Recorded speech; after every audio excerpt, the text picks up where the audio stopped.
Merci notre Dieu. Merci pour ta fidélité si grande. Merci pour ta majesté. Merci pour ton amour. Tu nous secours. Tu nous fortifies. Tu nous renouvelles. Et tu nous redonnes ce zèle dont nous avons besoin pour avancer, pour aller plus loin, pour aller jusqu'au bout. Amen. Le but, c'est d'aller jusqu'au bout. Il ne nous faut pas nous arrêter en chemin, nous laisser distraire, nous laisser détourner, mais aller jusqu'au bout pour louer avec nos frères, nos sœurs qui viendront après nous, qui nous ont précédés, louer notre Dieu. Amen. Amen. D'éternité en éternité. Oh notre Dieu, nous voulons encore ce matin voir ta gloire, chanter ta gloire, élever ta gloire, honorer ta gloire. Voilà, si vous le pouvez, je vais vous inviter à vous lever, s'il vous plaît. Dieu, nous voulons voir ta gloire. Merci Seigneur.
parmi nous. Descends, enseigne parmi nous. Gloire à Dieu, merci. En Jésus, tu t'es glorifié. Merci Seigneur.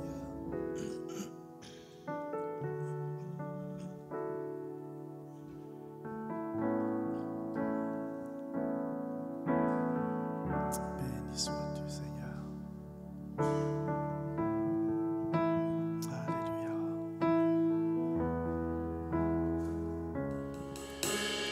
Me voici,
Majesté, par ton amour, par ton amour je suis transformé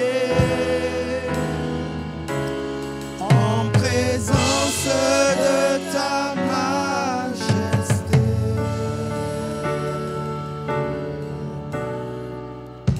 gloire à toi, mon Jésus.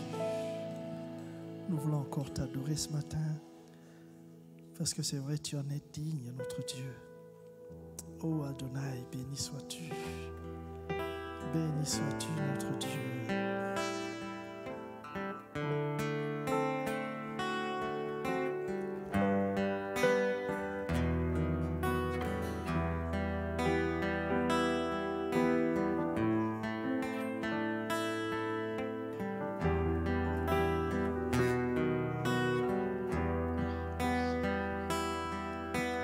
Nous adorons Adonai. Nous adorons El Shaddai. Nous élevons ton grand nom.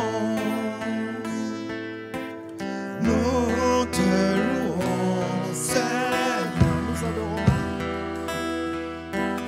Nous adorons Adonai. Nous adorons El Shaddai.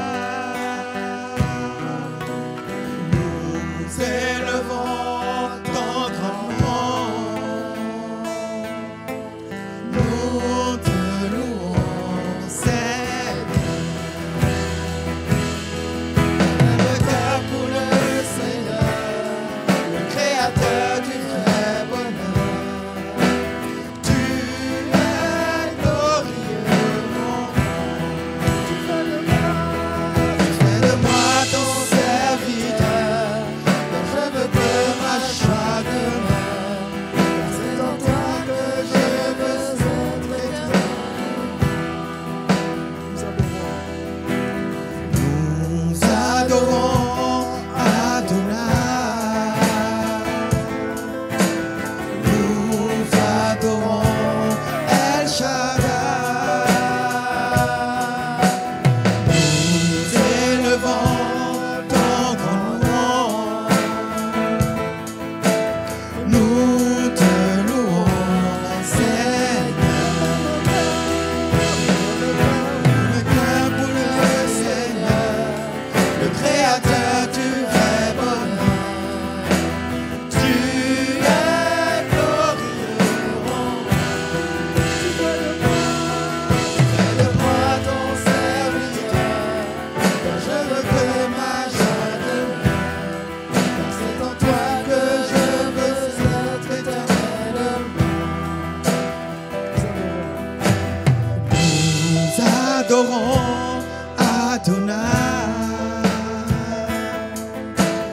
Nous adorons El Shaddai. Nous élevons ton grand nom. Nous te louons, Seigneur. Même cœur pour le Seigneur, le Créateur du vrai bonheur. Tu es glorieux, mon roi. Fais de moi ton serviteur, car je veux que ma joie demeure. Car c'est en toi que je veux être éternellement. Car c'est en toi que je veux être éternellement. Car c'est en toi que je veux être éternellement.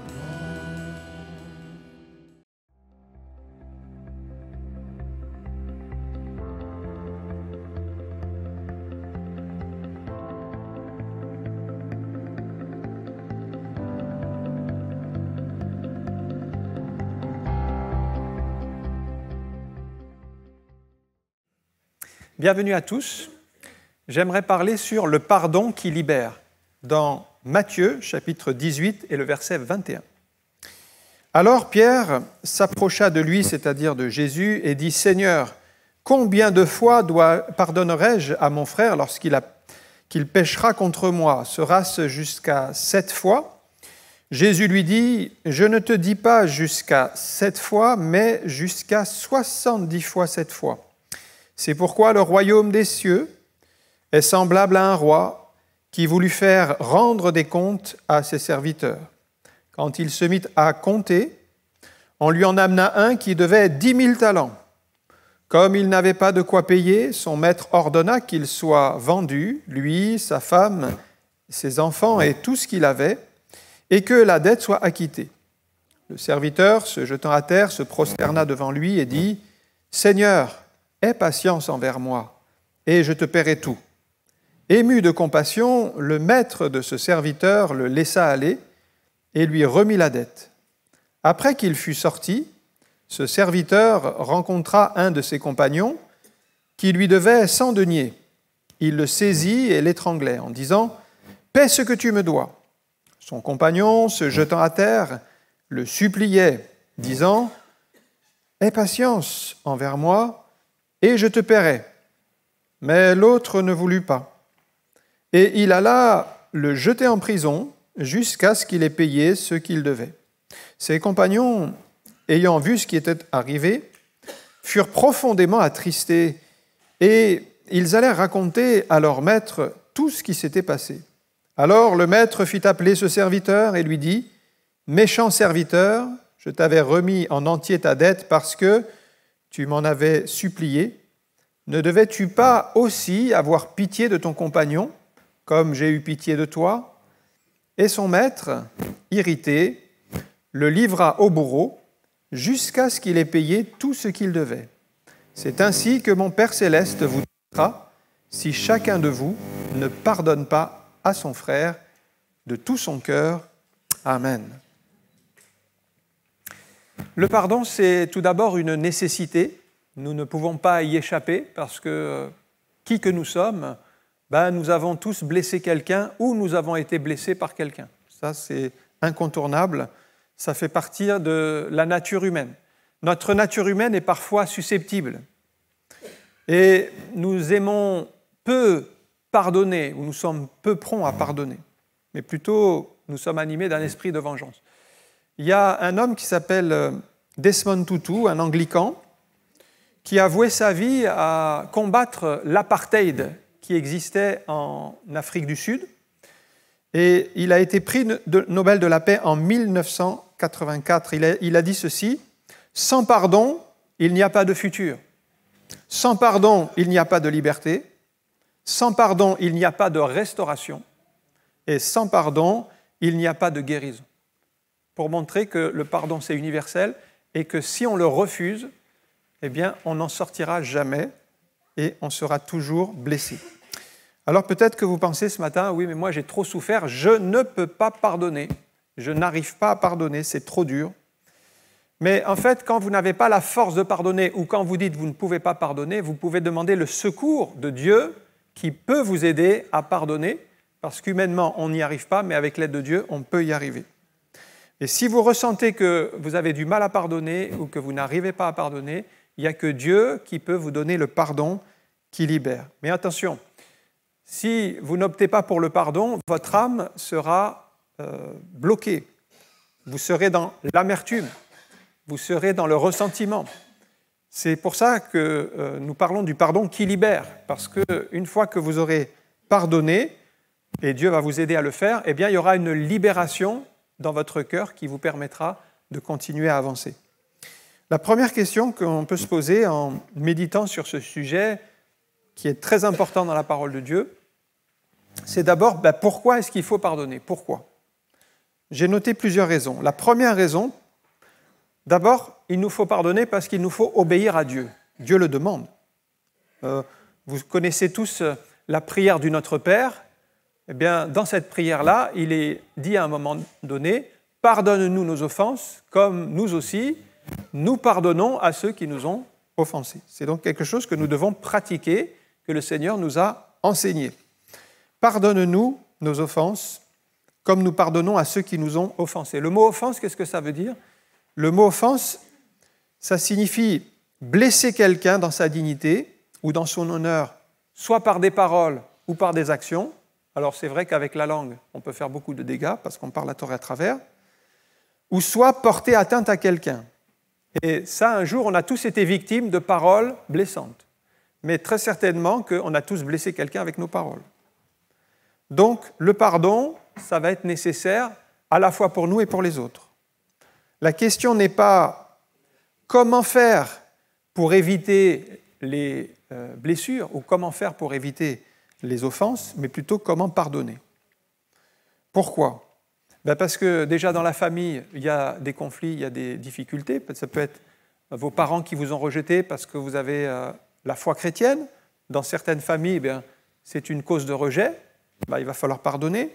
Au travail, peut-être qu'on vous a menti ou qu'on vous a tourné en dérision, on s'est moqué de vous, on vous a mis de côté, il va falloir pardonner. Ou c'est même à l'église, parce qu'à l'église, il y a besoin de pardon aussi. Peut-être un frère, une sœur qui vous a fait du mal, qui vous a blessé, et il va falloir pardonner aussi. Alors, deuxième raison, à part qu'il faut obéir à Dieu, c'est déjà une raison suffisante, mais deuxième raison, pourquoi il faut pardonner? Pour bénéficier du pardon de Dieu. Puisque le pardon de Dieu est accordé par sa grâce. Il est inconditionnel, mais il n'est maintenu que dans la mesure où nous pardonnons aux autres. Ça, c'est une particularité qu'on oublie souvent. C'est que oui, Dieu nous a pardonné nos péchés, et sans la grâce, nous sommes tous perdus, mais si nous voulons demeurer dans le pardon de Dieu, nous devons aussi pardonner aux autres. Luc chapitre 6, verset 37, c'est Jésus qui parle. « Ne jugez point, et vous ne serez point jugés. Ne condamnez point, et vous ne serez pas condamnés. Absolvez, et vous serez absous. » C'est le mot absoudre, c'est-à-dire pardonner. Dans d'autres versions, c'est dit pardonnez, et vous serez pardonnés. Donc ce pardon, il est nécessaire pour recevoir le pardon de Dieu et vivre dans le pardon de Dieu. Et le terme original, vous voyez, c'est traduit ici absolvé dans la version seconde. C'est le mot apoluo en grec qui signifie libérer, délier, détacher. C'est intéressant de noter le sens original, délier, détacher. Pourquoi? Parce qu'une offense, c'est une dette envers quelqu'un. C'est un petit peu comme si on doit de l'argent. Et donc, la dette est effacée, ça veut dire on a pardonné. Ça peut être un méfait. Il s'agit d'acquitter un accusé en le remettant en liberté. Mais il peut aussi s'agir d'un lien et vous allez être libéré, comme libérer un prisonnier. Donc le pardon, en fait, va avoir un effet libératoire, à la fois sur les autres et sur vous-même. Quand vous pardonnez à quelqu'un, c'est comme si vous le déliez et vous vous déliez vous-même, parce que si vous ne pardonnez pas, vous êtes aussi prisonnier. Donc ça, c'était la deuxième raison. C'est pour bénéficier du pardon de Dieu. Troisième raison, pour être soi-même libéré de l'amertume, parce que le manque de pardon, ça crée de l'amertume. On a un exemple dans la Bible, dans la famille de David. La famille de David qui a été assez chaotique, parce que David a laissé le mal s'installer dans sa propre famille. Et un jour, Amnon, qui était un des fils de David, a violé sa demi-sœur Tamar. Ça a été catastrophique. Et David n'a pas été informé, a laissé passer ça. Mais Absalom, qui a été au courant, qui était le frère de Tamar, donc, a voulu venger. Donc 2 Samuel 13, verset 22. Absalom ne parla ni en bien ni en mal avec Amnon, mais il le prit en haine parce qu'il avait déshonoré Tamar, sa sœur. Et donc, il va nourrir une sorte d'amertume. Pendant des années, il va ruminer, il va chercher à se venger. Et quand on lit tout le passage, c'est que 2 ans après, donc vous voyez, pendant 2 ans, il n'a rien fait, mais l'amertume était là. Il a invité tous les fils du roi à un banquet, c'était pour les honorer. Et il a aussi convoqué Amnon. Et à un moment donné, il a demandé à des serviteurs de tuer Amnon dans le banquet. Donc cette ce qu'il avait ruminé pendant des années, c'est sorti au grand jour et il a tué son demi-frère. Et par la suite, Absalom s'est révolté contre son propre père qu'il a chassé de Jérusalem. Et puis, dans son amertume, il était prêt à tuer son père. Donc il avait vraiment quelque chose qu'il avait en lui qu'il n'avait jamais pardonné. Et en fait, je remarque à travers la vie d'Absalom que le manque de pardon, c'est en train de le détruire lui-même, puisqu'à la fin de sa vie, il va mourir transpercé par des flèches. C'est Joab qui va le tuer. Joab n'a pas pardonné non plus. Et par son amertume, Absalom a créé la mort dans sa propre famille, puisqu'il a tué son demi-frère, mais il a créé la mort dans sa propre vie. Finalement, il a attiré la mort sur lui. Donc, quand on est dans l'amertume, non seulement on fait du mal aux autres, mais on se détruit soi-même. Le pardon vous libérera, mais l'amertume produira toujours la mort dans votre âme et autour de vous. Hébreux 12, verset 15, c'est un autre enseignement. Veillez à ce que personne ne se prive de la grâce de Dieu, à ce qu'aucune racine d'amertume poussant des rejetons ne produise du trouble et que plusieurs n'en soient infectés. Et ça, c'est pour l'Église. Aucune racine d'amertume. Mais quand on regarde l'Église, qu'est-ce qu'on voit ? Il y a de la jalousie, il y a de l'orgueil, il y a du manque de pardon, il y a des conflits. Et tout cela, c'est dans l'Église. Alors, on est frères et sœurs, mais il y a des conflits. Et ces conflits, tant qu'ils ne sont pas résolus, eh bien, c'est l'ennemi qui gagne et c'est l'amertume qui domine. Et finalement, ça affaiblit l'Église. Alors, la tristesse, c'est quand un chrétien ne se rend même plus compte qu'il est dans l'amertume et qu'il dit du mal des autres. Et qu'il n'est pas dans le pardon. J'ai connu comme ça un chrétien, en fait, quand il parlait, il n'avait que du mal à dire sur les autres. C'est un chrétien pourtant. Il n'avait que du mal à dire. Et quand il avait fini de parler, il n'avait plus rien à dire. C'est triste quand on en arrive là quand même. On est chrétien, on a des choses à dire, c'est des mauvaises choses, et une fois qu'on les a dit, on n'a plus rien à dire. Non, là, il faut réformer ce vocabulaire, parce que ça montre que l'amertume, elle est tellement là, elle est tellement bien installée qu'elle est devenue naturelle. Et si on ne traite pas cette amertume, on est en train de se détruire à petit feu. On est en train de se faire du mal autour de nous et à nous-mêmes. Alors il faut prendre des dispositions, changer d'état d'esprit, demander pardon à Dieu, demander à être libéré pour pouvoir être bien avec le Seigneur. Si vous ne faites rien, eh bien vous allez infecter les autres, c'est ce que dit ce texte.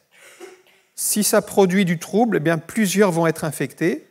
Ça veut dire que si vous voulez vous protéger vous-même, si en face de vous, il y a quelqu'un qui est rempli d'amertume, eh bien vous devrez prendre vos distances pour ne pas être infecté et qu'il vienne nuire votre propre âme avec ses mauvais propos, avec ses critiques, ses jugements, son amertume qu'il déverse en permanence. Donc attention, parce que cela peut même vous infecter, même si vous n'êtes pas infecté à la base.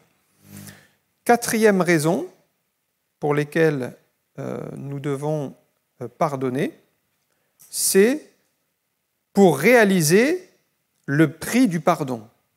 Parce que nous avons généralement de la peine nous-mêmes à pardonner les autres à cause du sentiment de justice. Nous aimons bien que justice soit faite.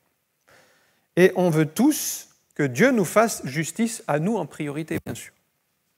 Alors il faut se rappeler que Dieu est juste et qu'il nous a aussi pardonné nous-mêmes. Ésaïe 55, verset 7, « Que le méchant abandonne sa voie et l'homme d'iniquité ses pensées, qu'il retourne à l'Éternel qui aura pitié de lui. » Et la fin du verset dit ceci, « À Dieu qui ne se lasse pas de pardonner. » Dieu ne se lasse pas de pardonner. Et donc, nous sommes au bénéfice de ce pardon nous-mêmes, alors nous devons en faire bénéficier les autres puisque nous réalisons le prix. Maintenant, un autre élément dans ce passage, au verset 21, il y a une petite précision. Combien de fois doit-on pardonner quand on nous a offensés ? C'est Pierre qui pose la question. Combien de fois pardonnerai-je ? Alors, est-ce que c'est au moins jusqu'à 7 fois ? Est-ce que déjà 7, c'est le chiffre parfait ? Donc 7 fois, c'est bien. Qu'est-ce que vous en pensez ? Si on pardonne 7 fois à quelqu'un, c'est pas mal. C'est déjà un bon niveau de pardon. Alors le Seigneur va répondre à cette question. 22. Jésus lui dit, je ne te dis pas jusqu'à 7 fois, mais jusqu'à 70 fois 7 fois. Alors là, on est vraiment au-delà de tout ce qui est possible humainement parlant. C'est, on va dire, c'est un pardon permanent. Dans d'autres versions, c'est dit dans un jour. C'est dans l'évangile de Luc. S'il vient me demander pardon, eh bien, 7 fois dans un jour, est-ce que 7 fois dans une seule journée? Non. 7 fois, 77 fois, ça ferait en permanence.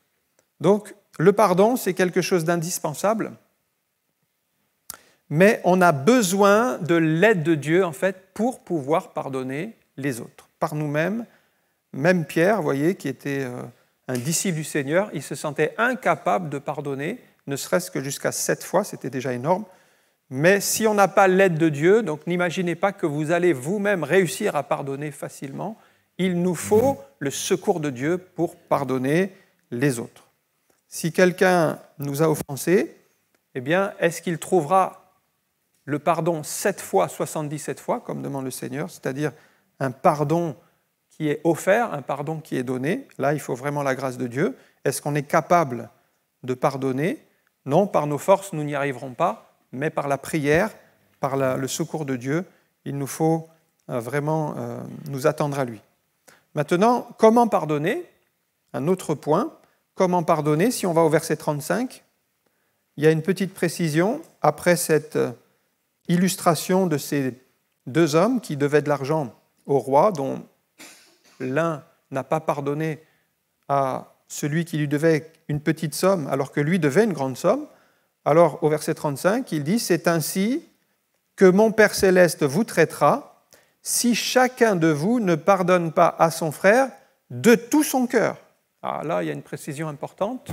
C'est la fin du verset qui dit qu'il faut pardonner, oui. On arrive à pardonner, c'est déjà bien, mais il précise, il faut que le pardon, ça soit de tout le cœur. Ça, ce n'est pas si évident. Pardonner de tout son cœur, c'est-à-dire, ce n'est pas un pardon superficiel. On n'a pas demandé pardon parce qu'on est obligé de demander pardon, alors on arrache le pardon. Non, du bout des lèvres, c'est plus facile d'accorder un pardon de façade qu'un pardon du cœur. D'ailleurs, un pardon du cœur, il n'y a personne qui peut le vérifier si ce n'est Dieu. Parce que vous pouvez très bien demander pardon et dans votre cœur dire « je ne te pardonne pas », mais vous dites pardon. Mais qui peut voir ce qu'il y a dans le cœur? Donc c'est pour ça que Jésus précise, non seulement il faut le demander, le pardon, mais en plus il faut le faire de tout notre cœur, et pas juste en apparence. Parce que ce n'est pas si évident de pardonner de tout son cœur, puisque c'est quelque chose de secret, c'est entre nous et Dieu. Et ça démontre aussi notre relation avec Dieu. Plus nous allons avoir une relation proche de Dieu, en communion avec Dieu, plus nous allons pardonner de tout notre cœur. Mais si Dieu est lointain, Dieu est distant, ou si nous-mêmes nous sommes éloignés de Dieu, eh bien, ça va être beaucoup plus difficile de pardonner de tout notre cœur. Pourtant, c'est tellement nécessaire de pardonner de tout son cœur pour ne pas laisser un petit espace au ressentiment, à l'amertume et à des choses du passé qui vont revenir à la charge si nous ne les traitons pas.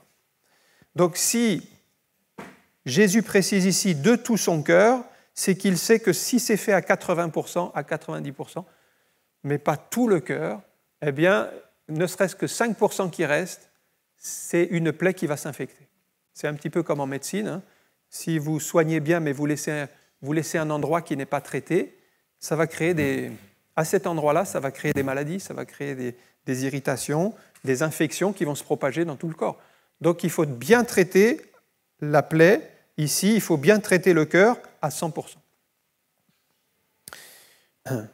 Si vous ne faites rien, vous laissez comme ça, vous ne le pardonnez pas de tout votre cœur, finalement, vous pensez que vous avez pardonné, mais juste en façade, eh bien, cela va produire en vous une destruction à petit feu. Alors, ça ne se verra pas, bien sûr, ça sera à l'intérieur.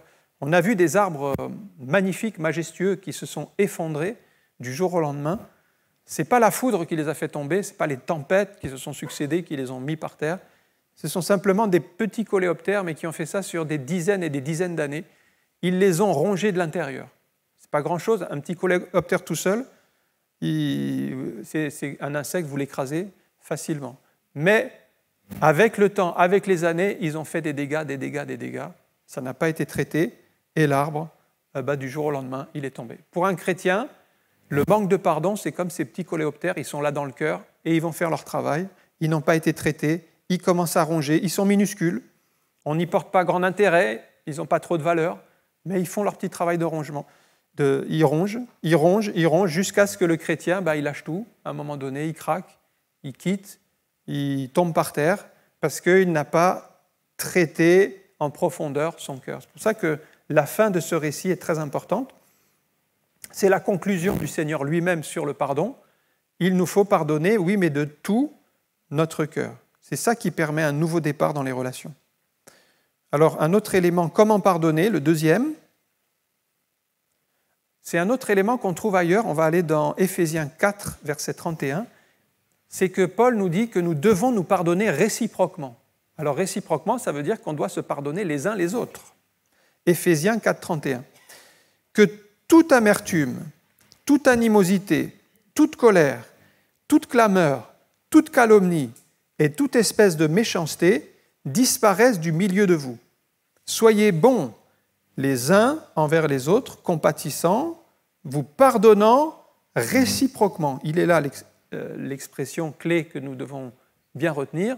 Vous pardonnant réciproquement les uns les autres, comme Dieu vous a pardonné en Christ. Devenez donc les imitateurs de Dieu comme des enfants bien-aimés. Et j'ai remarqué ici qu'il y avait 6 mauvaises choses dans l'église d'Éphèse. 6 mauvaises choses. L'amertume, l'animosité, la colère, la clameur, c'est-à-dire ils se criaient les uns sur les autres, la calomnie, les méchancetés. Qu'est-ce que vous pensez d'une église comme ça? C'est quand même étrange de trouver ces 6 éléments dans une église. Je ne sais pas ce que vous en pensez, mais moi je dis c'est pas normal. Et Paul réagit, mais il dit mais tout ça, il dit ça doit disparaître du milieu de vous. C'est vrai que si on va dans une église et qu'on rencontre ces éléments, on va se dire mais ces chrétiens, qu'est-ce qui ne va pas? Il y a quelque chose qui n'est pas normal, il y a quelque chose qui n'est pas guéri, il y a des relations qui ne sont pas restaurées. Alors, généralement, c'est vrai, on idéalise les églises du 1er siècle, on se dit c'était des églises, certainement c'était des églises parfaites, et quand on lit les évangiles, on se rend compte que les épîtres aussi, les épîtres de Paul, qu'il y avait bien des églises qui étaient en cours de sanctification, mais qui avaient laissé du désordre s'installer en leur sein. Ici, c'était le cas de l'église d'Éphèse. Ça ne veut pas dire que l'église n'a plus aucune chance de s'en sortir, mais ça veut dire que les chrétiens devaient réagir et faire disparaître. Alors j'ai noté la version Semeur, c'est une autre traduction de la Bible, qui dit « Faites disparaître tout cela du milieu de vous ». Mais si Paul demande de le faire disparaître, c'est donc que c'était bien présent. Et si c'était bien présent, c'est donc que ce n'était pas normal que les chrétiens avaient eu du relâchement et qu'ils avaient laissé l'animosité, l'amertume, la colère, la calomnie, la méchanceté, c'était devenu monnaie courante. Et ça n'est pas normal dans l'Église, ça doit disparaître. Donc, quelque chose que nous devons bien traiter, c'est se pardonner réciproquement.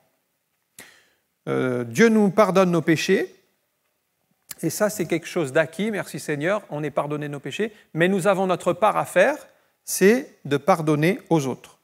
Le Seigneur veut nous libérer du poids dans notre cœur, et cela ne se fera pas sans nous. Alors c'est à nous d'être bons envers les autres, de pardonner les autres, de chercher les conciliations, les réconciliations, de laisser notre amour être rempli de l'amour du Seigneur. Je vais vous dire quelque chose, si vous ne prenez pas le temps dans la prière de chercher la face de Dieu et de vous laisser remplir de l'amour du Seigneur, comment vous allez aimer votre frère, votre sœur? Comment vous allez pardonner? Ce n'est pas possible. Il nous faut chacun chercher Dieu, passer du temps dans la prière, dans la présence de Dieu et être rempli de l'amour du Seigneur. Sans l'amour du Seigneur en nous, il n'y a pas de pardon, il n'y a pas d'encouragement, il n'y a pas de bonnes choses qui peuvent se produire. Donc c'est à nous de faire cette part-là, et Dieu nous demande de la faire, et Dieu ne nous dit pas qu'il va le faire à notre place. Donc à un moment donné, il faut que nous-mêmes nous nous placions à part, et que nous cherchions Dieu pour être remplis de cet amour, pour pouvoir pardonner nos frères, nos sœurs. Regardons une autre église. Peut-être vous allez dire les Colossiens, c'est pas la bonne école. On va regarder ailleurs, peut-être il y a mieux. Alors on va regarder par exemple les Colossiens. Est-ce que les Colossiens étaient une église parfaite? Colossiens chapitre 3, verset 13. Alors là-bas aussi, il y avait encore quelques dissensions, quelques frictions entre les frères et sœurs. Colossiens 3, 13. Qu'est-ce que Paul dit? Supportez-vous les uns les autres. Et la suite, et si l'un a sujet de se plaindre de l'autre, pardonnez-vous réciproquement, de même que Christ vous a pardonné, pardonnez-vous aussi. Voilà encore une situation où il fallait passer par-dessus, se supporter, s'aimer et arrêter de rentrer dans ces polémiques qui font du mal à nos cœurs et à l'Église. Alors, vous pensez peut-être que c'est trop compliqué de supporter cette personne parce que elle est tellement différente, elle est tellement opposée à votre caractère.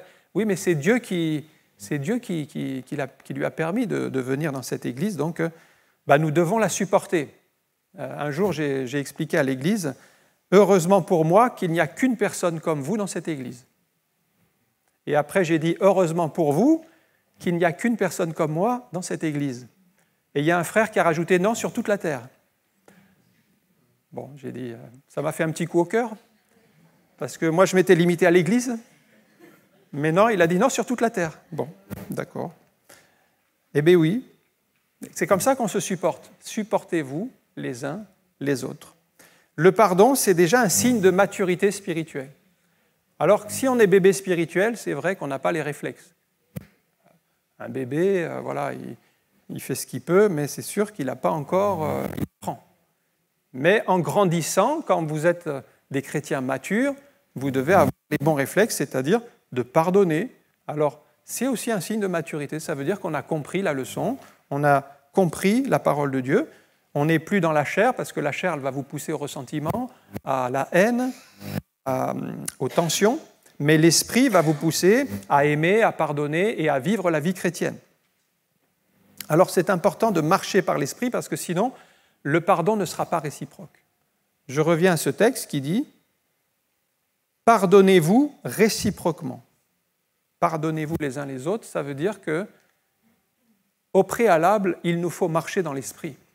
Parce que si vous ne marchez pas dans l'esprit, vous ne pourrez pas pardonner. Alors peut-être, si en face de vous, c'est un chrétien qui marche dans la chair, si vous marchez dans l'esprit, vous pourrez lui pardonner, mais lui ne vous pardonnera pas. Donc pour se pardonner réciproquement, il faut déjà marcher dans l'esprit pour pouvoir se pardonner réciproquement. C'est tellement important, la vie de l'esprit. 4e point, c'est maintenant le manque de pardon. Le manque de pardon, ça va créer dans notre vie des blessures qui vont nous faire plonger. Le manque de pardon, c'est aussi la sanction du péché. Il ne faut pas croire que Dieu ferme les yeux sur le manque de pardon, parce que c'est un péché, le manque de pardon. Alors, je reviens à notre texte. Regardez le verset 34. Voilà le serviteur qui n'a pas pardonné à son collègue, qui lui devait une petite somme d'argent. Il s'est retrouvé en prison. Il s'est retrouvé jugé par le roi, verset 34. Son maître, irrité, le livra au bourreau jusqu'à ce qu'il ait payé tout ce qu'il devait. Ça, c'est la conséquence du manque de pardon. Il est livré au bourreau. Et quand vous ne pardonnez pas, vous vous retrouvez en prison. Vous vous retrouvez lié. Les bourreaux, ici, c'est une image. C'est une image, il va être tourmenté, il va être affligé, il manque de pardon. Alors, vous allez souffrir vous-même parce que vous ne donnez pas le pardon. En fait, c'est ce qui est arrivé à cet homme. Il s'est retrouvé en prison. Vous devez admettre, quand vous êtes là dans la prison, que vous avez pris la mauvaise route et demander pardon à Dieu et recevoir le pardon qui libère. Si vous vous entêtez dans le manque de pardon, vous restez en prison. Et vous restez là jusqu'à temps que vous réalisiez que ce n'est pas la bonne route. Ça, c'est la première conséquence du manque de pardon. J'ai trouvé une deuxième conséquence dans Marc 11, verset 25.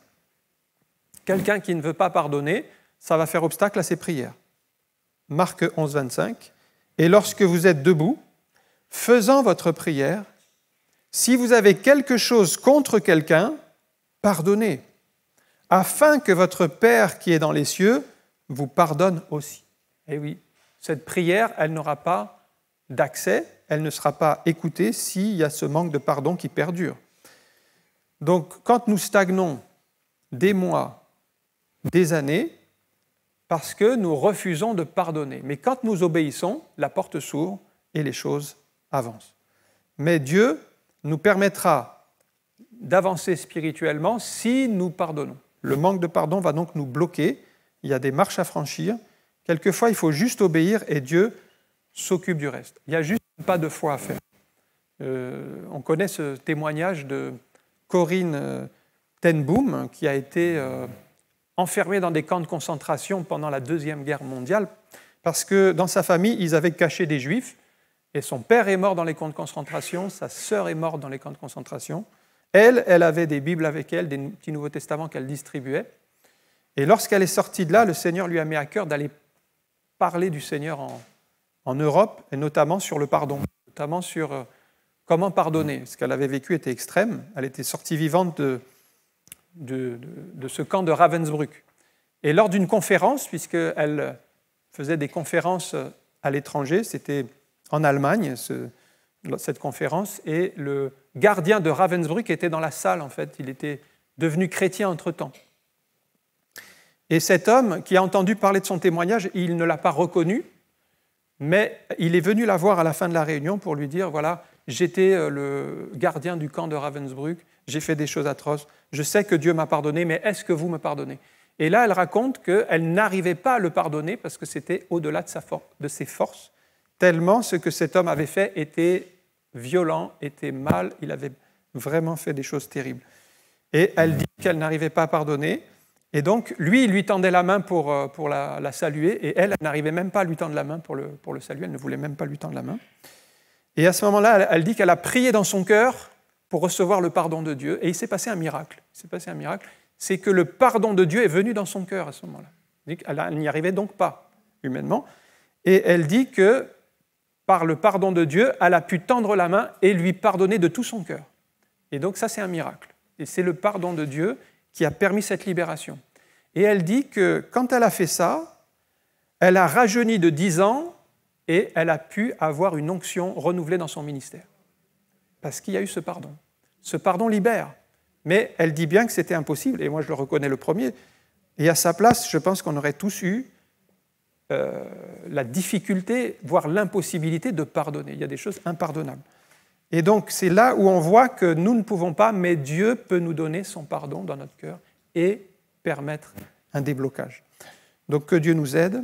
C'est un témoignage qui est très fort, mais qui est très beau pour le libérer du manque de pardon.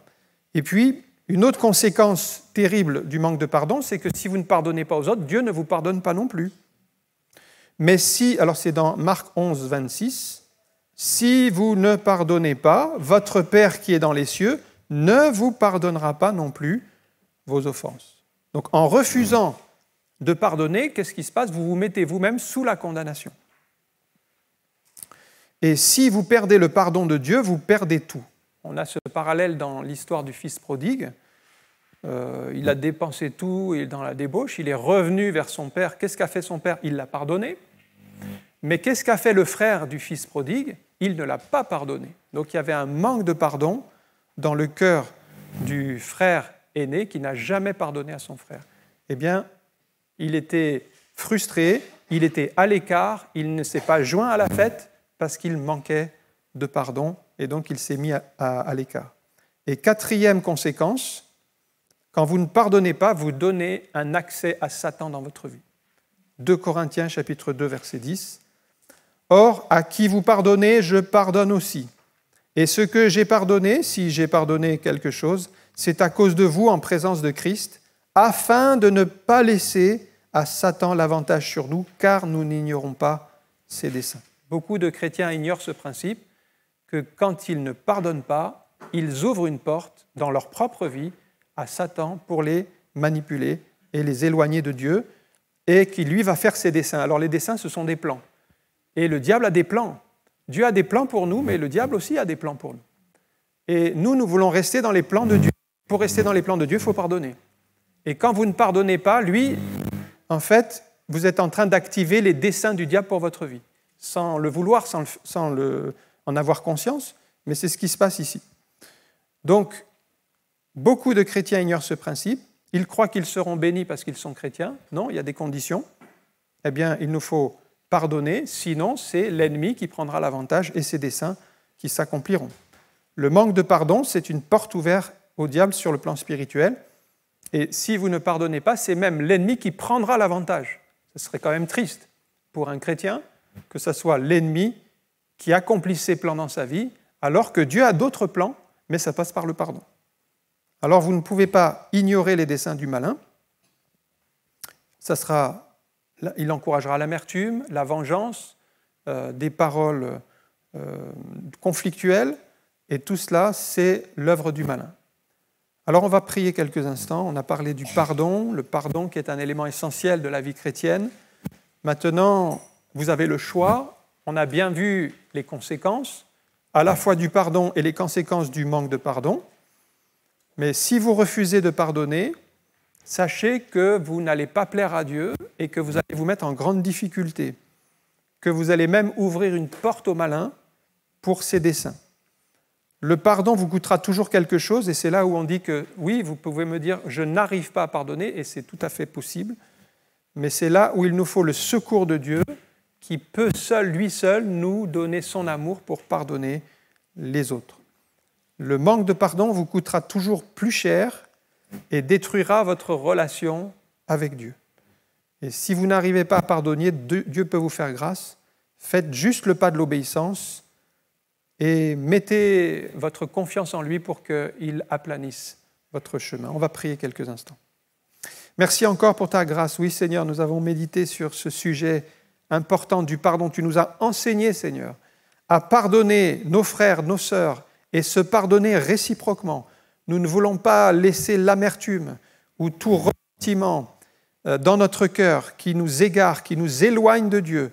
Mais nous voulons, Seigneur, te laisser la première place, afin que tu règnes dans nos cœurs, afin que tu sois là, Seigneur, pour nous diriger. Veuille bénir mon frère, ma sœur, peut-être qui a du mal à pardonner, qui a encore un ressentiment, qui a encore de l'amertume, qui a encore des incompréhensions.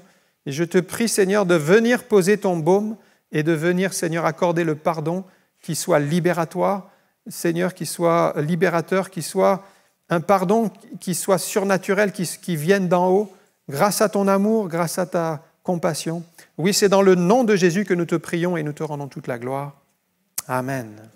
Amen. Que le Seigneur vous bénisse.